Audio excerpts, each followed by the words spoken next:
Hello students. So students, in the previous class in this chapter, that is matter around us pure, we were talking about the separation of the mixtures.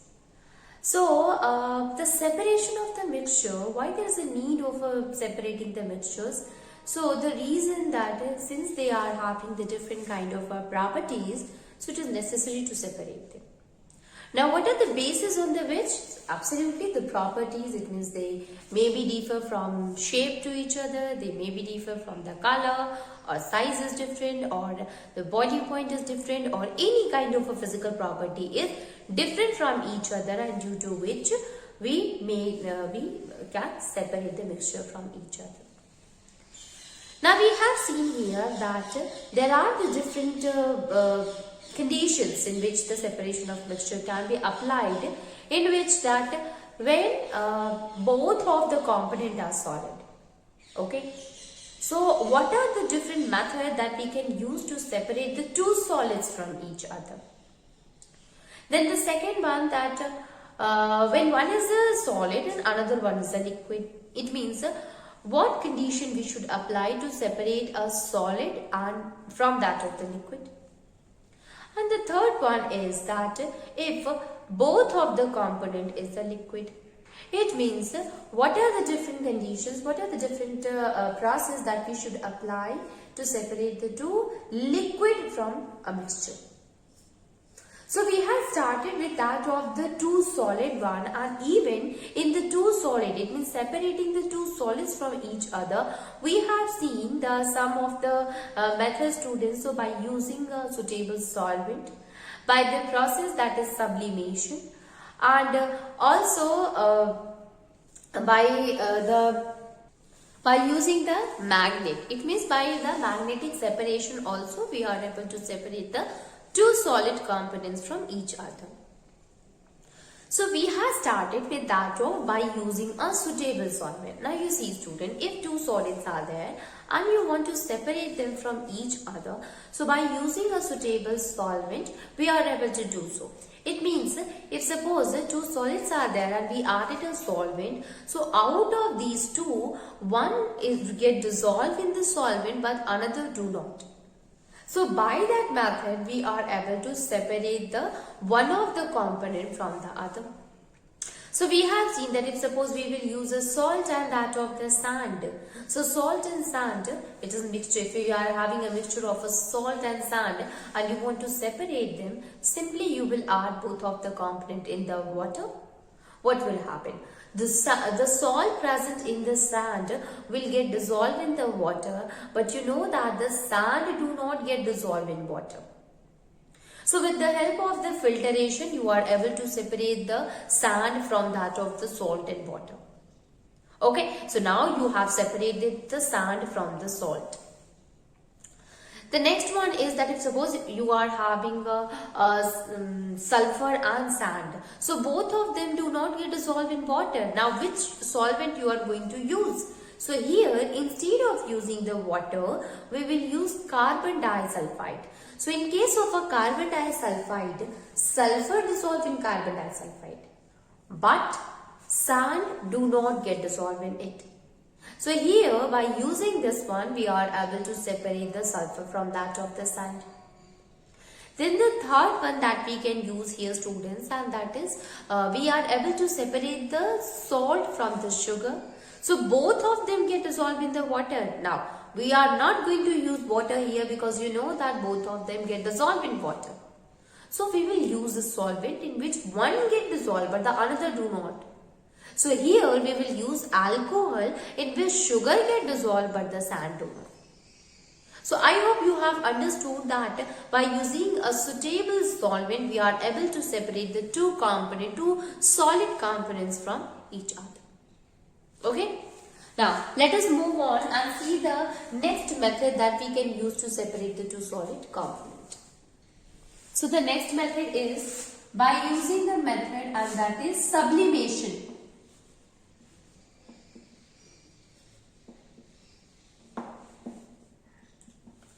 By the process that is sublimation. Before we go and try to understand that where we are going to use this sublimation process, let us try to understand that what do we understand by sublimation. So, sublimation is a process in which when you supply a sufficient amount of a heat to a solid, instead of converting it into liquid to the gas, the solid will directly get converted into gas. So the conversion of the solid into the gas, when you give heat to it, when you supply a temperature to it, then that is known as sublimation. Okay, so we can write it that the changing of the solid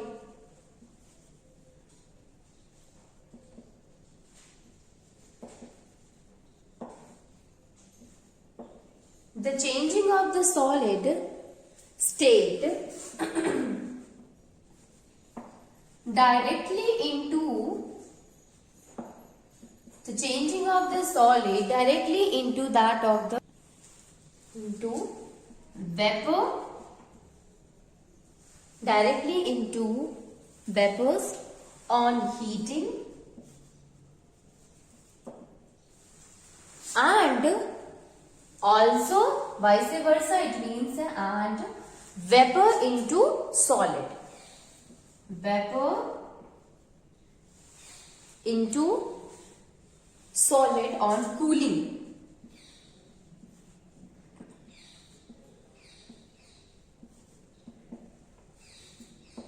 Is called sublimation. Okay, so the changing of the solid state directly into vapor on heating means when you supply heat to a solid, if instead of melting it into the liquid one, if it is converting into gas, or when you leave this gas again on cooling again get converted into the solid, that is known as the sublimation. Okay, so I hope you have understood the term sublimation. Now we are able to understand that where we are going to use it. But before that, let me tell you that the solid component or the solid substance which undergo the sublimation process is sublime.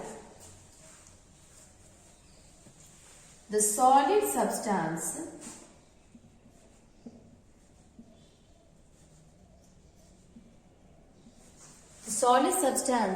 which undergoes sublimation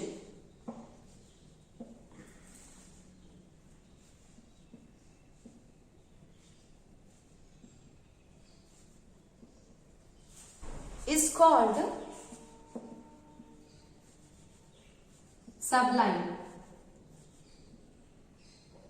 Okay, that is called as sublime.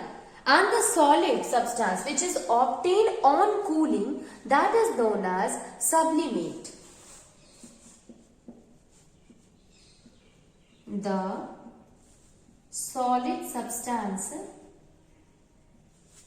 which obtained on cooling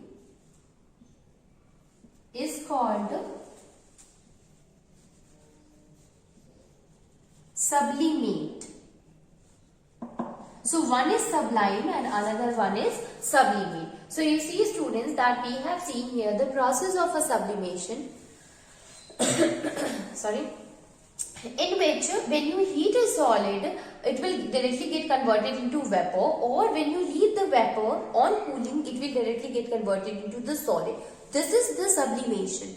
And the substance which undergoes the sublimation process, that is known as sublime, and the substance that we obtain on cooling, that is known as a sublimate. Okay, so sublime which shows the process of sublimation, and the substance that we obtain by the cooling, that is known as a sublimate.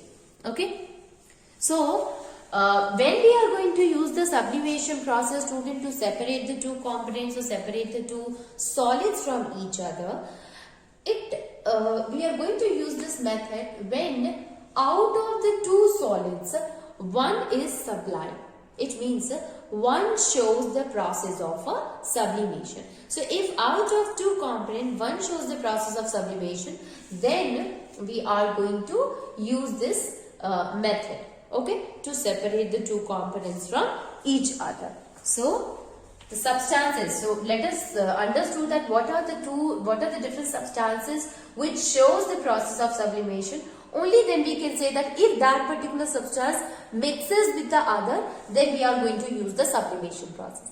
Let me tell you what I want to say to you people. That is, let us try to understand the different kind of a substance which are sublime or which shows the process of a sublimation.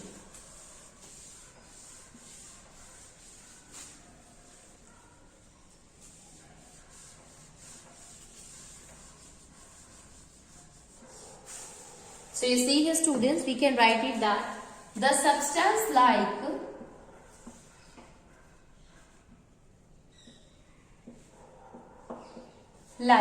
ammonium chloride, like ammonium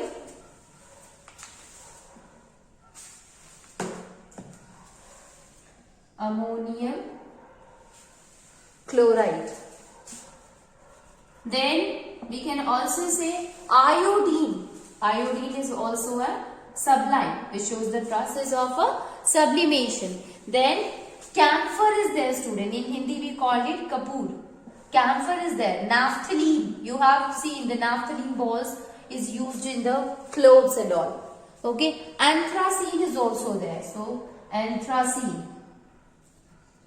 Okay. Anthracene is also there. So these sublime on heating and recover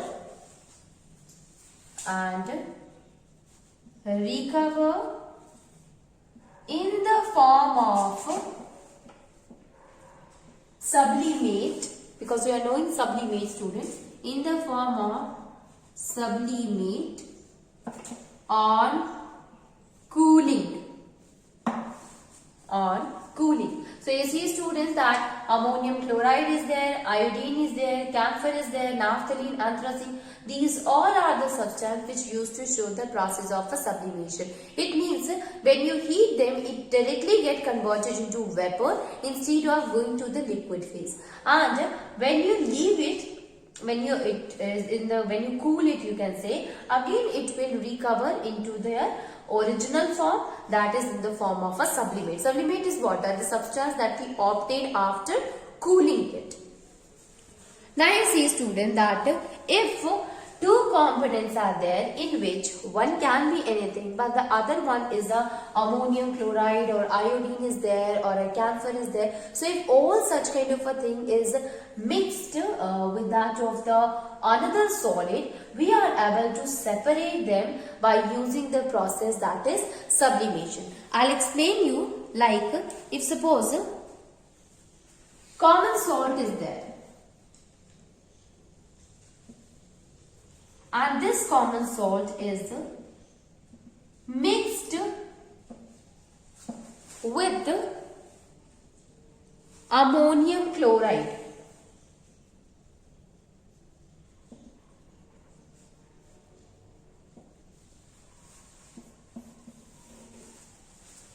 Now, common salt is also a solid component and ammonium chloride is also a solid component. Now, we have taken both of them here, students, and solidified ammonium chloride is there, solidified ammonium chloride, and that of the common salt is there. Now, you have taken both of them and you want to separate both of them from each other. Or you can see, if suppose you have taken common salt and a camphor, is powdered camphor is there. So it is not easy for us to separate the salt from the camphor. So when you will heat it, what will happen? Or when you will open it and keep it like that, what will happen? You will find that the salt will do not get evaporate but the camphor did. Okay, so we can say that here we are able to separate them through the process of a sublimation. Now, how we are going to carry the process of a sublimation here? So, for that, what we will do? At first, we will take a china dish, and in the china dish we will take the common salt and that of the ammonium chloride. Okay, so when we mix this ammonium chloride with that of the common salt together and keep it on a tripod stand, which is kept tripod stand on which a wire gauge is kept. So we will keep it on the wire gauge, and on that china dish we will cover the china dish by an inverted funnel. Okay, and inverted funnel, and on the neck of the funnel we will put a cotton plug. So what will happen when you will heat it? So the mixture of this common salt and ammonium chloride, this ammonium chloride will get evaporated and stick to the neck of the funnel, right? And the common salt will remain as such in the china dish. Now the ammonium chloride is present on the neck of the funnel, so all of the ammonium chloride can be obtained from the neck of the funnel, while the common salt will remain there. So by this process, because one is sublimable, one is sublime, one shows the process of a sublimation, and the other one do not sublime, do not show the process of sublimation. So by this method we are able to separate these two solids from each other. Okay students, so we can say that sublimation process is used to separate the two components if one is sublime and another is not sublime. Okay, only then we are able to use this method. Okay, so by in this one, ammonium chloride is sublime, so they show the process of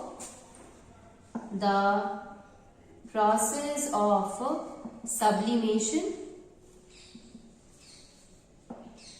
They show the process of sublimation, while the salt remains as such in the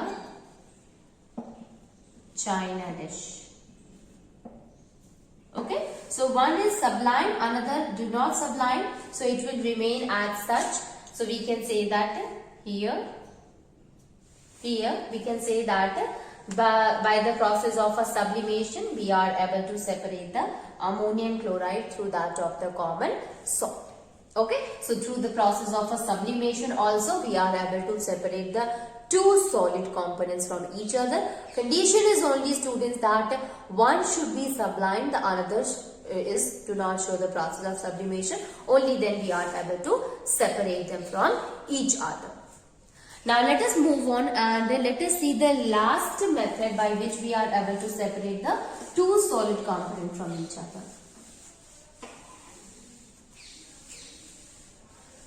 So the last one that we have seen, students, we have written here that by using magnet, means with the help of the magnet also we are able to separate the two components from each other. Let us see that how the magnets are useful, how the magnet help in separating the two components. Okay, so separation by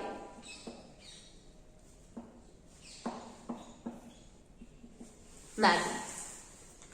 You see, students, that here also a condition is there. If suppose you have taken sand, you have taken sugar, and right now if you want to separate them with the help of a magnet, is it possible to separate them? No.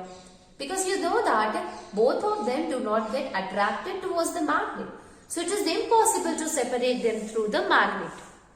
But if an iron filling is there and it is mixed with that of the sand, now is it possible to separate them with the help of a magnet? Yes. So you can say that since the iron filling, they get attracted towards that of the magnet, so it is quite easy to separate the iron filling from that of the magnet. Now you see the students, here we have understood. So iron is what? It is a material which gets attracted towards the magnet. It means it is a magnetic material. Okay, so it get attracted towards the magnet. If suppose instead of that, if any other thing is there, so is it possible to separate the, like copper or any other metal is there, to separate them with the help of the magnet? You will say yes, we are able to separate them. So if the substance out of the two solid component by which we are going to separate them from each other, one should get attracted towards the magnet. Okay, only then it is possible to separate the two components with the help of a magnet. Okay, so we can write it that if a mixture contain iron, it contains iron as one of the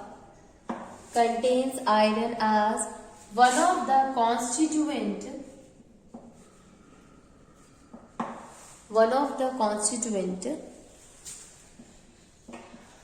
it can be separated,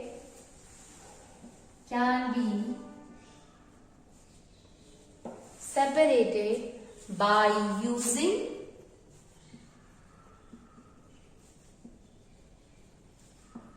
magnet.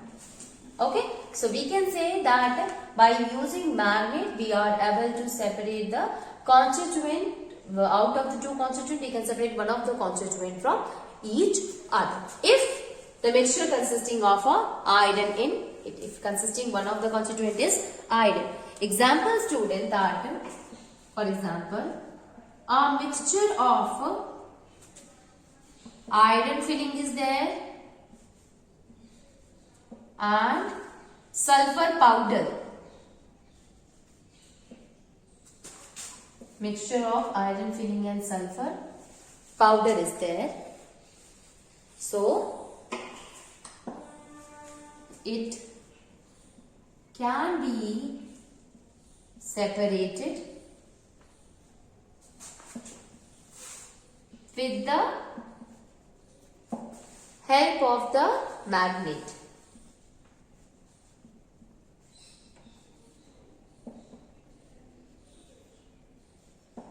With the help of the magnet, as iron get attracted towards the magnet but sulfur does not.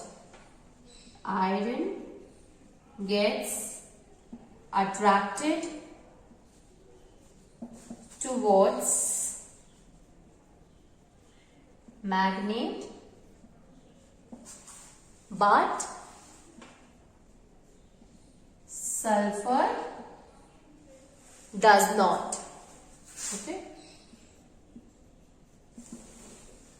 Okay, so we can say that we are able to separate the two components here, iron filling and sulfur powder. One is attracted towards the magnet, so we will going to use the magnet for separating the two components from each other. Okay. So, you have seen here students that when we talk about the magnetic separation, so it is also a process that we use, means especially in the garbage area when there is a heap of a garbage is there. So, from that heap of a garbage we are able to separate the ideal substances from it by using a magnetic separation, by using an electromagnet. Okay, so we can also write it that the process of a magnetic separation or process of electromagnet.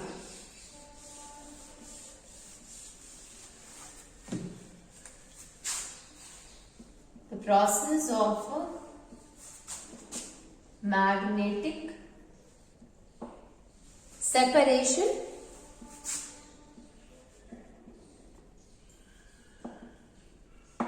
is also used.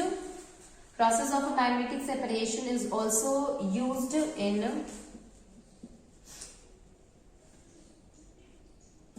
the heap of garbage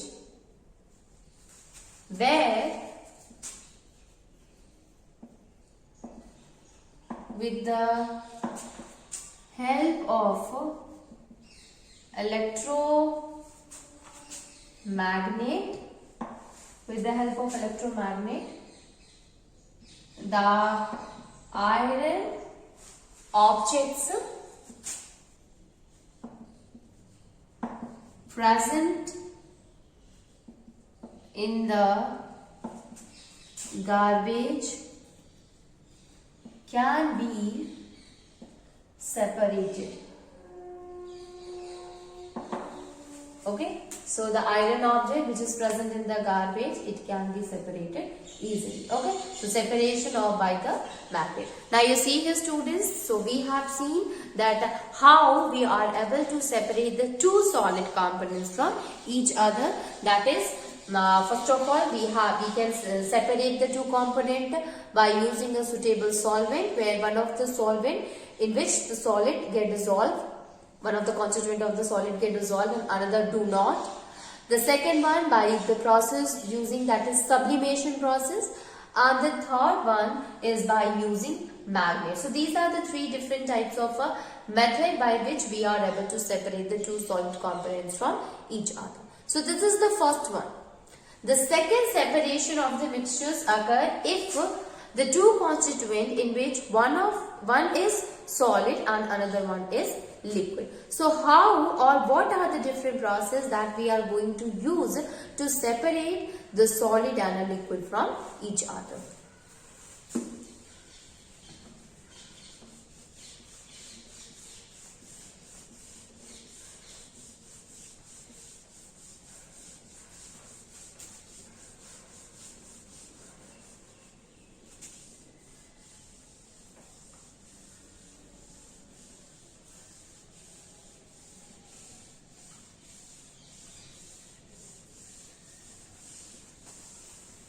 Now see here student, mixture of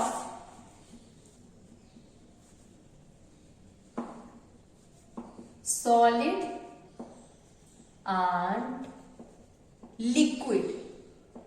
So how we are able to separate the solid and liquid from each other? So what are the different processes that we are going to use to separate the solid and the liquid from each other? So the first one that we can use is by filtration. By using a filter paper, by the process of a filtration, we are able to separate the solid and liquid from each other. The second one that we are going to use here is by the process that is crystallization. By crystallizing that of the solid and liquid from each other, and by which we will get the pure solid from the liquid. The third one is by centrifugation. By centrifugation. So with the help of a centrifuging machine, we are able to separate the solid component from that of the liquid component. We have seen in case of a colloidal solution also students, that if we want to separate the particles from that of the colloidal solution or the colloids from that of the colloidal solution, we should use the method, and that is centrifugation method. When we will discuss, we will see that what are the different solution, means what are the different colloidal solutions that we can use to separate them from each other, the solid from that of the liquid, by using this method, and that is centrifugation. Next one is by chromatography. By chromatography. Okay, so chromatography is actually a separating technique in which we use a chromatography paper, and that chromatography paper is kept in a chromatography jar, and where it is used to separate the different components or different colors present in that of the solution. Okay, now see, next one is by evaporation. You see students, this method is also used for separating the salt from the water. So you have seen that in case of if the salt and the water is dissolved with each other, we are able to separate, because water get easily dissolved in the form of a water vapor, but the salt remain as such. So we are able to separate that of the solid component from the liquid through the process that is evaporation also. And finally, by the process, and that is distillation. So here also distillation by fractional distillation. So one is having a lower boiling point, another is having the higher boiling point. So on the basis of that, we will separate them from each other. So in the process of the evaporation, we used to separate them by giving a sufficient amount of a heat due to which the water get evaporated into water vapor. But here in the process of a distillation, we will obtain both of them, the water also as well as the salt also. So we will study about the distillation as well as the fractional distillation also.